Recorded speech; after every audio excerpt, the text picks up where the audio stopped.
नमस्कार, सुप्रभात। स्वागत है आपका। आपके साथ मैं हूं अमृता चौरसिया। खबरों को विस्तार से जानेंगे, लेकिन इससे पहले नजर हेडलाइंस पर। उत्तर प्रदेश विधानसभा चुनाव के पहले दौर के लिए मतदान आज। 73 सीटों के लिए 839 उम्मीदवार। शांतिपूर्ण मतदान के सुरक्षा के पुख्ता इंतजाम।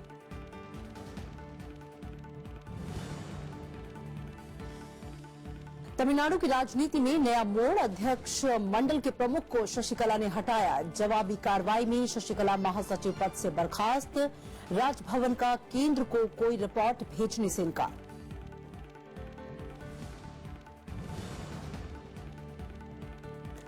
महिला आरक्षण बिल पारित कराने का वादा। वेंकैया नायडू ने कहा, राज्यसभा में बहुमत का इंतजार। आंध्र प्रदेश में राष्ट्रीय महिला संसद शुरू।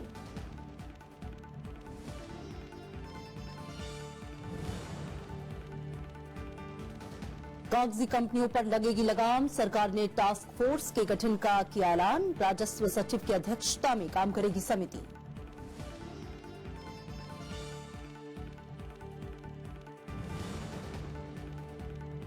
और हैदराबाद टेस्ट में बांग्लादेश के खिलाफ भारत की पकड़ मजबूत। 687 रन पर पहली पारी घोषित। तीसरे दिन एक विकेट पर 41 रन से आगे खेलेगा बांग्लादेश।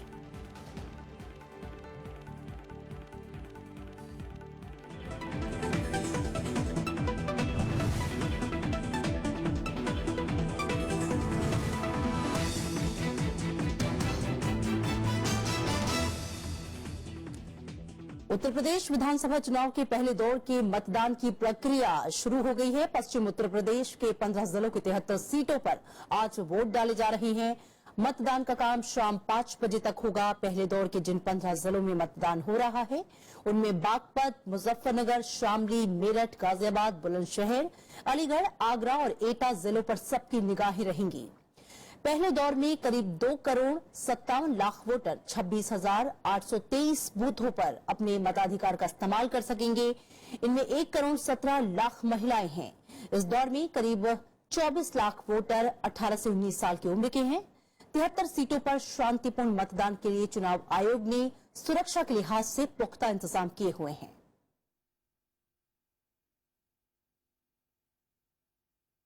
पहले चरण में सबसे ज्यादा 26 उम्मीदवार आगरा दक्षिणी सीट पर हैं, जबकि हस्तिनापुर में महज 6 उम्मीदवार चुनावी मैदान में हैं। इस दौर में गृहमंत्री राजनाथ सिंह के पुत्र पंकज सिंह, कांग्रेस विधायक दल के नेता प्रदीप माथुर, बीजेपी प्रवक्ता श्रीकांत शर्मा, बीजेपी के पूर्व प्रदेशाध्यक्ष लक्ष्मीकांत वाजपेयी, कल्याण सिंह के पौत्र संदीप सिंह, बीजेपी नेता संगीत सोम, सुरेश राणा और सांसद हुकुम सिंह की बेटी मृगांका सिंह हैं। और इसके अलावा बता दें, इनके समेत कुल 839 उम्मीदवार अपना भाग्य आजमा रहे हैं।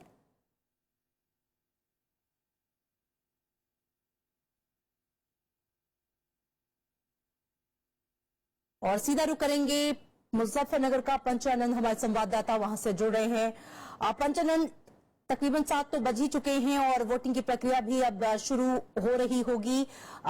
क्या फिजा है और लोग कितने उत्साहित हैं? आज पहले दौर की वोटिंग है उत्तर प्रदेश में। जी हाँ अमृता, देखिए ये पश्चिमी उत्तर प्रदेश है। यहाँ पर पहले फेज के लिए 73 सीटों पर वोट डाले जाने हैं और हम इस वक्त यहाँ पर इस कड़ी में मौजूद हैं। सबसे पहले यहाँ गाजियाबाद के विजयनगर में है। आपको एक सब पोलिंग बूथ दिखाते हैं। यहाँ पर देखिएगा, सुबह बिल्कुल ठीक 7 बजे का वक्त है, लेकिन अभी तक फिलहाल एक भी वोटर नहीं पहुंचा है कोई। हालांकि इस इलाके में वोटर टर्नआउट हमेशा से कम रहा है, ये कोई नई बात नहीं है। इलेक्शन कमीशन ने इसके लिए कोशिश की है, लेकिन देख सकते हैं आप सिक्योरिटी के यहाँ पुख्ता इंतजाम किए गए हैं इस पूरे विजयनगर के इस बूथ में। और इस पश्चिमी उत्तर प्रदेश, ये आप समझ लीजिए कि इन सभी पॉलिटिकल पार्टीज के लिए क्यों इतना इंपॉर्टेंट है, चाहे वो बीजेपी हो, चाहे बीएसपी हो, चाहे समाजवादी पार्टी। बीजेपी के खुद प्रधानमंत्री ने यहाँ पर करीब 3 रैलियां की हैं और यहाँ उनका जो एक वोटिंग परसेंटेज है उसको बढ़ाने की कोशिश है, क्योंकि चुनौती बड़ी मिलने वाली है उनको। मुस्लिम, जाट और दलित वोटर्स यहाँ पर डिसाइड करते हैं। जैसा कि मैं आपको बता दूं, गाजियाबाद में 5 सीटों में से 4 बीएसपी के पास है, तो ये अपने आप में एक चैलेंज शो करता है बीजेपी के सामने, और चाहे समाजवादी पार्टी हो चाहे बीएसपी हो। तो वोटिंग की प्रक्रिया शुरू हो चुकी है। सुबह 7 बजे का वक्त है और मुझे लगता है कि अभी दिन चढ़ने के साथ साथ यहाँ पर मतदाताओं का आना शुरू होगा और चुनाव आयोग की कोशिश है कि वोटिंग को लगातार बढ़ाया जाए और ये मुझे लगता है कि आने वाले समय में कुछ दिखेगा यहाँ पर। जी, पंचानन पश्चिमी उत्तर प्रदेश की बात करें तो कहा जा रहा है बहुत अहम रोल निभाने वाला है ये चरण।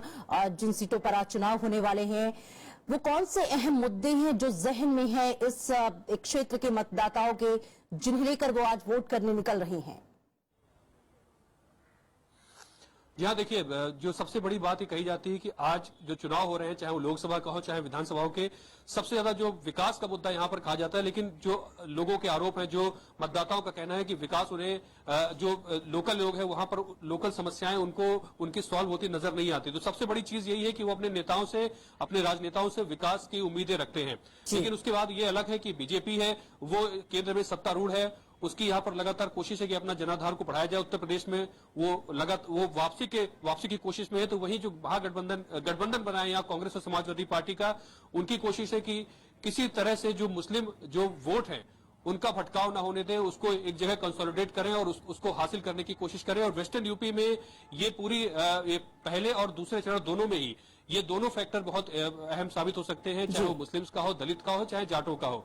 तो ये जो पहला फेज है, जहां 73 सीटें हैं, यहाँ मुस्लिम वोट डिसाइड कर सकते हैं, दलितों का वोट है वो भी डिसाइड कर सकता है। और मायावती के लिए, ये कह लीजिए बहुजन समाज पार्टी के लिए एक तरह से करो या मरो की लड़ाई, क्योंकि लोकसभा में जिस तरह से उनकी 0 सीटें आई, एक भी सीट नहीं आई, उसके बाद ये विधानसभा चुनाव उनके लिए कहीं न कहीं एक उभरने की नई कोशिश है कि इस बार वो अपनी उपस्थिति दर्ज करा सके। तो मुकाबला एक तरह से कह लीजिए त्रिकोणीय मुकाबला यहाँ नजर आता है वेस्टर्न यूपी में। अब देखना होगा कि आने मतदाता जो है वो क्या फैसला करते हैं। लेकिन फिलहाल आज देखना होगा कि वोटिंग यहाँ पर कैसी रहती है, क्योंकि उत्तर प्रदेश में ओवरऑल जो वोटिंग यहाँ पर गाजियाबाद की अगर हम बात करें तो लगभग 50% के आसपास रही है, 54% इस पूरे गाजियाबाद की रही है। तो ये बढ़ाने की कोशिश, देखते हैं कि इसका आगे क्या नतीजा निकलता है। बिल्कुल, और सुरक्षा के लिहाज से भी कुछ अहम सवाल हैं पंचानन की, क्या कुछ व्यवस्था की गई है, मतदाताओं के लिए क्या कुछ खास इंतजाम किए गए हैं ताकि जो वोटर्स हैं वो बिना किसी भय के, बिना किसी चिंता के अपने मताधिकार का इस्तेमाल आज कर सकें? जी हाँ अमृता, देखिए सुरक्षा के बहुत कड़े इंतजाम यहाँ पर हैं। हम यहाँ जिस बूथ पर मौजूद है वहां भी आप देख सकते हैं हमारे पीछे सिक्योरिटी कितनी यहाँ पर टाइट है, चाहे वो पुलिस हो, बीएसएफ, पैरामिलिट्री फोर्सेस को लगाया गया है यहाँ पर। और ये यहीं पर ही नहीं, पूरे चाहे वो मेरठ हो, चाहे जितने भी 73 सीटें हो, यहाँ वेस्टर्न यूपी के लिए चुनाव आयोग ने ये खास एहतियात की है, क्योंकि जो एक बात थी सांप्रदायिकता की या ध्रुवीकरण की, उसको रोकने के लिए पूरे इंतजाम है। मुझे लगता है कि ये पर्याप्त इंतजाम यहाँ उत्तर प्रदेश में किए गए हैं और हैवी सिक्योरिटी डिप्लॉयमेंट्स यहाँ पर सारे बूथों में हमें नजर आता है। बहुत शुक्रिया पंचानन, आपका दोबारा रुख करेंगे, जानेंगे वहां पर वोटिंग किस तरीके से आगे बढ़ रही है, लोग किस तरीके से आगे निकल रहे हैं। और प्रणव हमारे साथ जुड़ गए हैं, उनसे बात करेंगे नोएडा से फोन लाइन पर। प्रणव, आपसे जानना चाहेंगे, आज चूंकि उत्तर प्रदेश के पहले चरण के लिए वोटिंग होनी है, लोगों में कितना उत्साह है और चूंकि 7 बज चुके हैं, क्या कुछ दिखाई दे रहा है पोलिंग बूथों पर? देखिए, अभी क्योंकि सुबह का वक्त है तो अभी पोलिंग बूथ पर जो वोटर्स है वो आना शुरू हुए हैं। और ये मैं आपको बता दूं कि ये जो क्षेत्र है जहां पर मैं हूं, यहाँ पर नोएडा में दिल्ली से सटा हुआ ये क्षेत्र है। गौतम बुद्ध नगर जो जिला है, इसमें 3 विधानसभा सीटें आती हैं, दादरी, जेवर और नोएडा। जाहिर सी बात है कि ये तीनों ही सीटें बहुत क्रूशियल है और तीनों में ही जो त्रिकोणीय मुकाबला है वो देखने को मिल रहा है। और सबसे ज्यादा जो नजर है सबकी वो है पंकज सिंह पर। गृह मंत्री राजनाथ सिंह के बेटे नोएडा से चुनाव मैदान में है, जो उनको टक्कर दे रहे हैं समाजवादी पार्टी के सुनील चौधरी और इसके अलावा बीएसपी से भी मिश्रा है। तो इन तीनों के बीच में मुकाबला है कि किस तरह से नोएडा में इस बार जनता किसको चुनती है, क्योंकि ये दिल्ली के करीब बसा हुआ एक शहर है। तो इसीलिए जहां तक विकास की बात है तो विकास के नजरिए से यहाँ पर काफी काम हुए हैं, लेकिन कानून व्यवस्था जैसे मुद्दे हैं वो यहाँ पर महत्वपूर्ण है। और इन्हीं को मद्देनजर रखकर जो वोटर्स हैं इन मुद्दों को अपने जहन में रखकर जब आएंगे तो वो अपने मत के हक का इस्तेमाल करेंगे। तो security and law and order जो है वो अहम मुद्दा है जो मतदाताओं के मन में है इस बार वोटिंग करते समय। इसके अलावा वो और कौन से अहम मुद्दे हैं जिन्हें लेकर आज नोएडा के मतदाता मतदान के लिए निकलेंगे? प्रणव, देखिए, बहुत सारे मुद्दे हैं और खासतौर पर इस बार जिस तरह से हमने चुनाव प्रचार में भी देखा कि इस क्षेत्र में तमाम जो आला नेता थे, चाहे वो बीजेपी के हों, कांग्रेस के हों, समाजवादी पार्टी के हों या बीएसपी के हों, उन्होंने इस क्षेत्र में अपने ये कहा जाए कि तूफानी प्रचार किया था। उसकी वजह ये थी कि बहुत एक तरह से प्रेस्टिजियस सीट है ये। केंद्रीय मंत्री जो महेश शर्मा है वो पहले यहाँ से विधायक रहे हैं, उसके बाद जब वो लोकसभा में चुन के आए, केंद्रीय मंत्री बने, उसके बाद उपचुनाव में बीजेपी ने ये सीट जीती। लेकिन मुख्य तौर पर जो बीजेपी है उसको यही उम्मीद है कि ये पश्चिमी उत्तर प्रदेश में उन्हें बढ़त मिले। लेकिन जब से समाजवादी पार्टी और कांग्रेस का अलायंस हुआ है उसके बाद से जो समीकरण है वो काफी बदल गए हैं। विपक्षी दल कानून व्यवस्था के बदहाली के आरोप लगाते रहे सत्ताधारी समाजवादी पार्टी के ऊपर, लेकिन साथ ही साथ जो रूलिंग पार्टी है उन्होंने बार बार इस क्षेत्र में विकास को अपना मुद्दा बनाया है। और हम ये कह भी सकते हैं कि विकास से जुड़े मुद्दे उतने अहम नहीं है, क्योंकि इस क्षेत्र में खास तौर पर अगर हम लखनऊ के अलावा अगर हम बात करें तो गौतम बुद्ध नगर का जो क्षेत्र है वहां पर समाजवादी पार्टी सरकार ने खास फोकस किया था विकास को लेकर। बिल्कुल प्रणव, आप अपनी निगाह बनाए रखिए इस पूरी मतदान प्रक्रिया पर, आपसे आगे भी बात करेंगे। और आपको बता दें कि उत्तर प्रदेश विधानसभा चुनाव के पहले दौर के लिए आज जो वोटिंग की प्रक्रिया है वो शुरू हो चुकी है। पश्चिमी उत्तर प्रदेश के 15 जिलों की 73 सीटों पर आज वोट डाले जा रहे हैं और अब मतदाता अपने घरों से निकल चुके हैं। 7 बज चुका है। पोलिंग बूथों पर अब धीरे धीरे कतारें जो हैं वो लगना शुरू हो रही हैं और ये उम्मीद की जा रही है कि जैसे जैसे दिन चढ़ेगा लोगों की संख्या में इजाफा होगा, क्योंकि चुनाव आयोग ने अपनी तरह से पूरी कोशिश की है कि लोग ज्यादा से ज्यादा संख्या में अपने घरों से निकलें, अपने मताधिकार का इस्तेमाल करें। आपको बता दें कि मतदान का जो काम है वो शाम 5 बजे तक होगा। बागपत, मुजफ्फरनगर, शामली, मेरठ, गाजियाबाद, बुलंदशहर, अलीगढ़, आगरा और एटा ये वो जिले हैं जिन पर सबकी निगाहें रहने वाली हैं, खास हैं ये। और इस दौर में करीब 2,57,00,000 वोटर 26,823 बूथों पर अपने मताधिकार का इस्तेमाल कर रहे हैं। 1,17,00,000 महिलाएं हैं। इस दौर में करीब 24 लाख वोटर 18 से 19 साल की उम्र के भी हैं, यानी वो वोटर जो कि पहली बार अपने मताधिकार का इस्तेमाल करेंगे। इन सीटों पर जो मतदान है वो शांतिपूर्ण ढंग से संपन्न हो, इसके लिए खास तैयारियां की गई हैं। चुनाव आयोग ने पुख्ता इंतजाम किए गए हैं। लॉ एंड ऑर्डर जो है वो पश्चिमी उत्तर प्रदेश में एक अहम मुद्दा रहा है।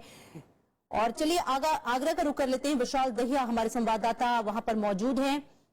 विशाल, चूंकि वोटिंग जो है वो शुरू हो चुकी होगी, क्या दिख रहा है वहां पर पोलिंग बूथों पर? क्या धीरे धीरे कतारें लग रही हैं, लोग अपने घरों से निकल रहे हैं वोटिंग के लिए?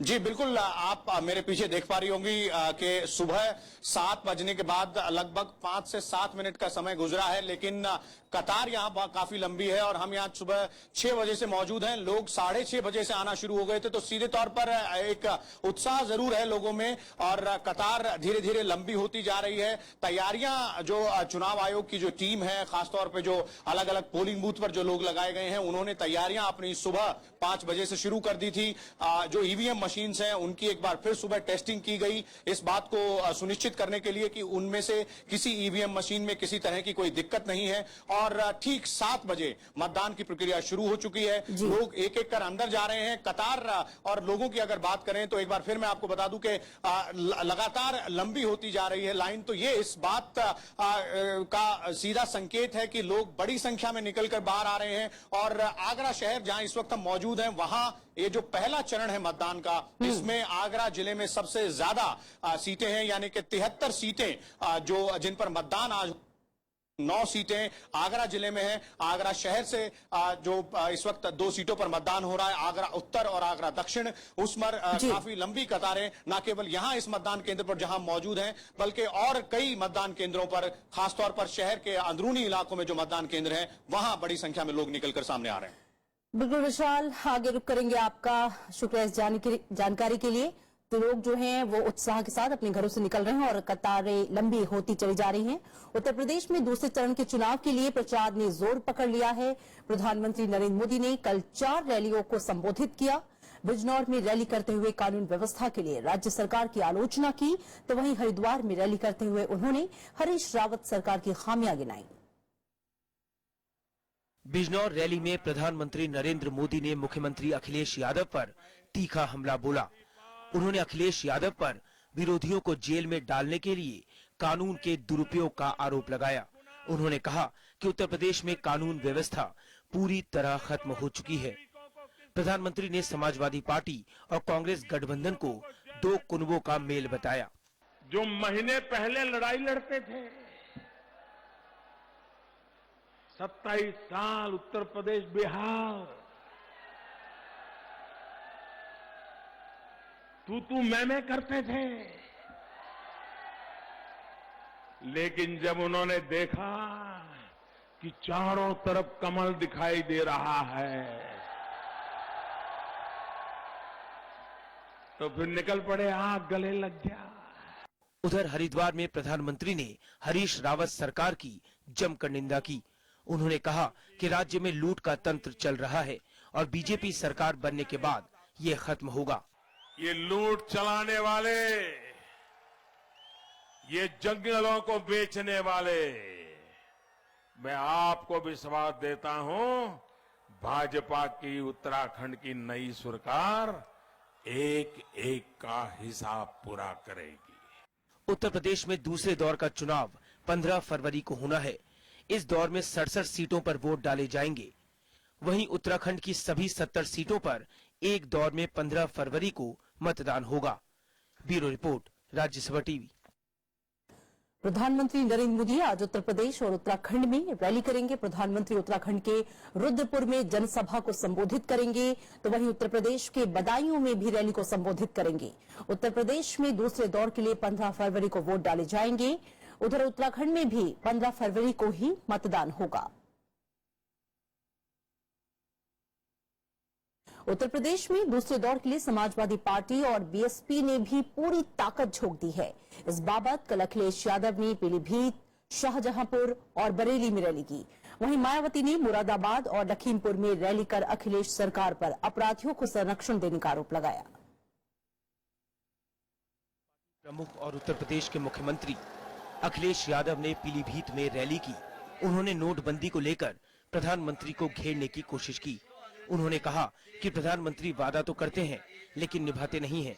अखिलेश यादव ने कहा कि बीजेपी वाले मन की बात करते हैं लेकिन हम काम की बात करते हैं।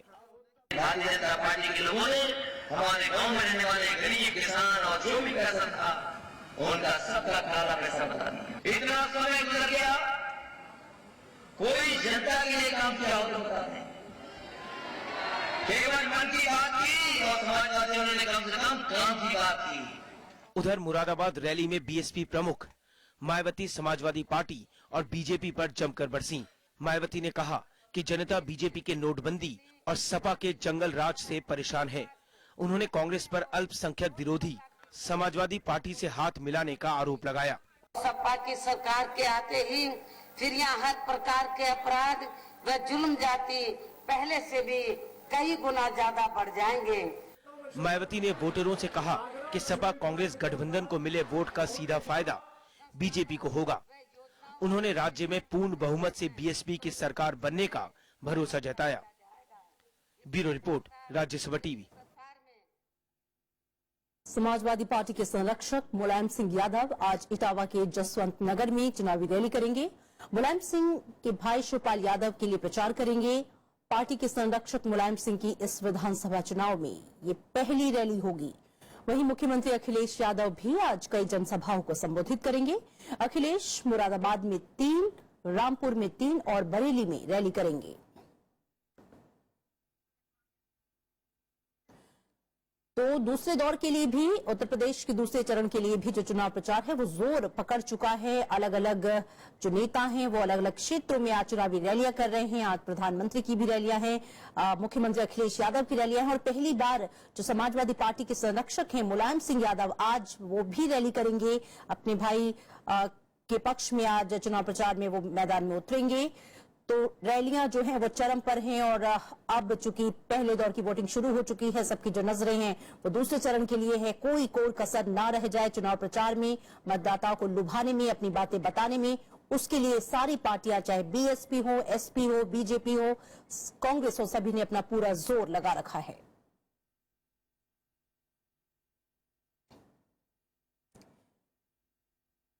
तो दूसरे दौर के लिए समाजवादी पार्टी और बीएसपी ने अपनी पूरी ताकत झोंक दी है। आपको बता दें कि आज कई रैलियां हैं इस सिलसिले में। उत्तर प्रदेश और उत्तराखंड में आज प्रधानमंत्री की भी रैली है, वो उत्तराखंड में रुद्रपुर में जनसभा को संबोधित करेंगे, क्योंकि यहां पर भी 15 फरवरी को वोट डाले जाने हैं। वहीं उत्तर प्रदेश के बदायूं में उनको रैली को संबोधित करना है। इसके अलावा अखिलेश यादव जो हैं, उनकी भी रैलियां हैं। और आज पहले चरण की जो वोटिंग है वो शुरू हो चुकी है। उत्तर प्रदेश विधानसभा चुनाव के लिए पहला चरण जो है, पश्चिमी उत्तर प्रदेश के जो 15 जिले हैं, कहा जा रहा है काफी अहम है। और सबसे बड़ा जो चरण है वो इसे कहा जा रहा है काफी अहम रोल निभाने वाला है। किसकी भी जीत होगी, और वो उम्मीदवार जिन पर सबकी नजर है इस चरण में, पंकज सिंह, प्रदीप माथुर, श्रीकांत शर्मा, लक्ष्मीकांत वाजपेयी, वो बड़े नाम हैं जिन पर नजरें हैं सबकी। प्रदीप सिंह, संगीत सोम, सुरेश राणा, मृगांका सिंह। पहले चरण की वोटिंग शुरू हो चुकी है, लोग अपने घरों से निकल चुके हैं और कतारबद्ध हो चुके हैं। उत्साह है लोगों में, बहुत सारे मुद्दे हैं, विकास का मुद्दा है। और पश्चिमी उत्तर प्रदेश की बात करें तो जो सबसे बड़ा मुद्दा है वो गन्ना किसानों का है, क्योंकि उनका बहुत बड़ा बकाया है अभी भी। तो ऐसे में देखना होगा कि विकास को जो मतदाता है वो अपनी जहन में रख के चलता है, या जातीय समीकरण उसकी वोटिंग प्रक्रिया को कितना प्रभावित करते हैं, क्योंकि मुस्लिम और जाट बाहुल्य क्षेत्र है ये, और ये वोटर्स जो हैं वो अहम भूमिका निभाने वाले हैं इस चरण में।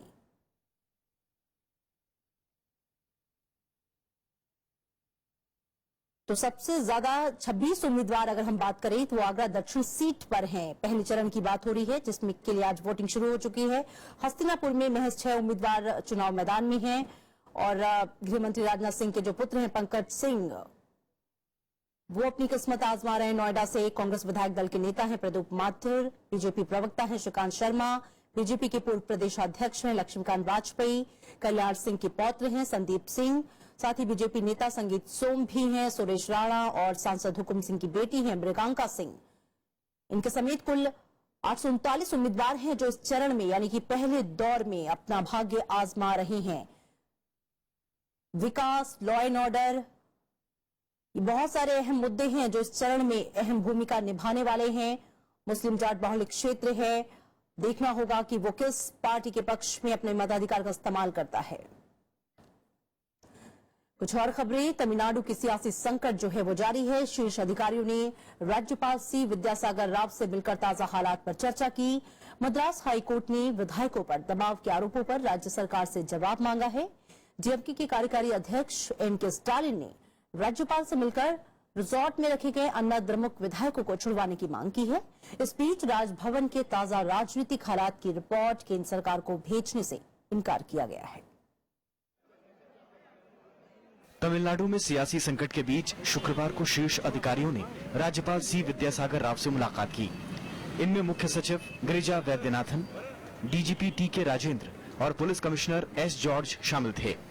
मुलाकात ऐसे वक्त में हुई है जब मुख्यमंत्री पन्नीर सेल्वम का गुट विधायकों को बंदी बनाने का आरोप लगा रहा है। पन्नीर सेल्वम समर्थक एक विधायक ने पुलिस में शिकायत कर जनप्रतिनिधियों से संपर्क नहीं होने की बात कही है। शशिकला गुट इन आरोपों से इनकार कर रहा है। Each and every MLA is very safe and they are doing their own work. Madras high court में शुक्रवार को सरकारी वकील ने यह बयान वापस ले लिया कि सभी विधायक एमएलए हॉस्टल में हैं।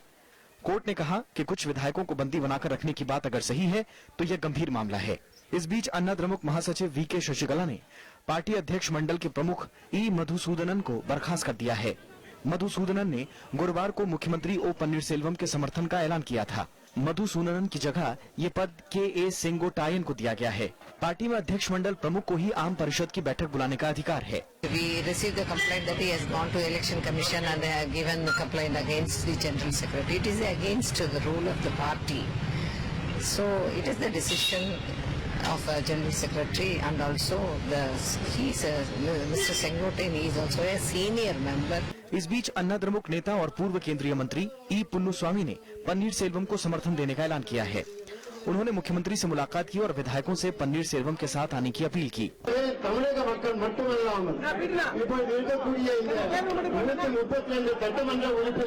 उधर सुप्रीम कोर्ट ने शशिकला के खिलाफ एक याचिका पर तुरंत सुनवाई से इनकार कर दिया है। याचिका में आय से ज्यादा संपत्ति मामले में फैसला आने तक शशिकला को मुख्यमंत्री पद की शपथ लेने से रोकने की मांग की गई थी। ब्यूरो रिपोर्ट, राज्यसभा टीवी, केंद्र सरकार ने श्रेण यानी कि कागजी कंपनियों पर लगाम लगाने के लिए टास्क फोर्स के गठन का ऐलान किया है। कल पीएमओ और अलग अलग विभागों के अधिकारियों के बीच हुई बैठक में ये फैसला लिया गया। टास्क फोर्स की अध्यक्षता राजस्व सचिव करेंगे। आंकड़ों के मुताबिक देश में 49 शेल कंपनियों के खिलाफ आपराधिक मामला दर्ज है। इन कंपनियों की जांच में 3900 करोड़ रुपए के हेरफेर का खुलासा हुआ है। वहीं नोटबंदी के बाद ऐसी कंपनियों में 1000 करोड़ से ज्यादा की रकम जमा होने की भी बात सामने आई है। पीएमओ के मुताबिक भारत में इस वक्त करीब 15 लाख पंजीकृत कंपनियां हैं, जिनमें से सिर्फ 6 लाख कंपनियां ही रिटर्न दाखिल करती हैं। नोटबंदी के मसले पर अब तक केंद्र सरकार का साथ देने वाले बिहार के मुख्यमंत्री नीतीश कुमार ने केंद्र सरकार की मंशा पर सवाल खड़े किए हैं। नीतीश कुमार ने केंद्र सरकार से ये पूछा है कि नोटबंदी के बाद अब तक कितना काला धन आया। नोटबंदी के मसले पर पहली बार बिहार के मुख्यमंत्री नीतीश कुमार ने केंद्र सरकार को कटघरे में खड़ा किया है। पूर्व वित्त मंत्री पी चिदम्बरम की किताब के विमोचन के मौके पर नीतीश ने कहा कि जनता को ये जानने का हक है कि नोटबंदी के बाद कितना काला धन आया। उन्होंने कहा कि प्रधानमंत्री बराबर नोटबंदी का मकसद बदल रहे हैं, लेकिन इससे काम नहीं चलेगा। इसके बारे में अब तो ये पूछा ही जाना चाहिए कि भाई जो 50 दिन छोड़ दीजिए, अब 80 दिन से भी ज्यादा बीत गया, तो इससे कितना ब्लैक मनी बाहर है, नंबर 1। नंबर 2, आपका जो जितना भी करेंसी सर्कुलेशन में था, तो टोटल हाई डिनोमिनेशन का आपका 500 रुपए का, 1000 रुपए का कितने नोट सर्कुलेशन में थे, और इतने दिनों के बाद कितने वापस बैंकों में आ गए, और फिर जो फेक करेंसी थी उसका क्या हुआ। बिहार के मुख्यमंत्री नीतीश कुमार ने केंद्र सरकार को घेरने के लिए विपक्ष से एकजुट होने की अपील की। उन्होंने कहा कि कांग्रेस उपाध्यक्ष राहुल गांधी को एजेंडा तय करना होगा। 90% अपने एजेंडा पर चलना चाहिए। आज अपोजिशन यूनिटी करके अपना एजेंडा तय करे और उस पर चले, और उनके काम पर हम थोड़ा रिएक्ट करना जो हमारा फर्ज है करेंगे। आप देखिए कल क्या होता है नतीजा जी। पता चला कि अगर वही एजेंडा सेट करेंगे तो स्वाभाविक रूप से उसका एडवांटेज होता है। एजेंडा सेट वो क्यों करेंगे, एजेंडा सेट राहुल जी क्यों नहीं करें। वहीं सीपीएम महासचिव सीताराम येचुरी ने प्रधानमंत्री नरेंद्र मोदी की भाषा पर सवाल उठाया। उन्होंने कहा कि प्रधानमंत्री अपने भाषण से डराने की कोशिश कर रहे हैं। Issues on which this sort of language on this, and as the Prime Minister, if you have the Janam-Patri, please for heaven's sake put it out and take action. वहीं पूर्व वित्त मंत्री पी चिदम्बरम की किताब के विमोचन में देशभक्ति का मुद्दा भी उठा, और इस मौके पर सबने एक सुर में कहा कि जनता को किसी से देशभक्ति का सर्टिफिकेट लेने की जरूरत नहीं है। कुंदन कुमार के साथ ब्यूरो रिपोर्ट, राज्यसभा टीवी। उपराष्ट्रपति मोहम्मद हामिद अंसारी ने देश में सामंजस्य स्थापित करने के लिए आर्थिक विषमता को दूर करने पर जोर दिया। शुक्रवार को बेंगलुरु में एक कार्यक्रम में उन्होंने इस बात पर जोर दिया कि समाज में न्याय और निष्पक्षता के लिए समानता स्थापित करना जरूरी है। उपराष्ट्रपति ने कहा कि समाज में असमानता अर्थव्यवस्था के विकास के लिए बाधक है। उन्होंने देश में बढ़ रही आर्थिक विषमता को आर्थिक और सामाजिक विकास के लिए एक बड़ी बाधा बताया। Not surprising that reducing inequality is one of the UN's Sustainable Development Goals. The richest 1% in India own nearly 60% of the country's total wealth, while the top 20% commanding 80% of the country's total wealth. Virat Kohli दुनिया के अकेले ऐसे बल्लेबाज हैं जिन्होंने लगातार 4 test series में दोहरे शतक बनाए। कोहली ने घरेलू सीजन में सबसे ज्यादा रन बनाने का वीरेंद्र सहवाग का रिकॉर्ड भी तोड़ दिया। हैदराबाद टेस्ट में भारत ने 6 विकेट पर 687 रन का बड़ा स्कोर बनाने के बाद पहली पारी घोषित कर दी। साहा ने भी टेस्ट करियर का दूसरा शतक बनाया। और अब चलते चलते नजर हेडलाइंस पर। उत्तर प्रदेश विधानसभा चुनाव के पहले दौर के लिए मतदान शुरू। 73 सीटों के लिए 839 उम्मीदवार। शांतिपूर्ण मतदान के लिए सुरक्षा के पुख्ता इंतजाम। तमिलनाडु की राजनीति में नया मोड़। अध्यक्ष मंडल के प्रमुख को शशिकला ने हटाया। जवाबी कार्रवाई में शशिकला महासचिव पद से बर्खास्त। राजभवन का केंद्र को कोई रिपोर्ट भेजने से इनकार। महिला आरक्षण बिल पारित कराने का वादा, वेंकैया नायडू ने कहा राज्यसभा में बहुमत का इंतजार, आंध्र प्रदेश में राष्ट्रीय महिला संसद शुरू। कागजी कंपनियों पर लगेगी लगाम, सरकार ने टास्क फोर्स के गठन का किया ऐलान, राजस्व सचिव की अध्यक्षता में काम करेगी समिति। और हैदराबाद टेस्ट में बांग्लादेश के खिलाफ भारत की पकड़ मजबूत, 687 रन पर पहली पारी घोषित। तीसरे दिन एक विकेट पर 41 रन से आगे खेलेगा बांग्लादेश। फिलहाल खबरों में इतना ही, आगे देखिए देश देशांतर।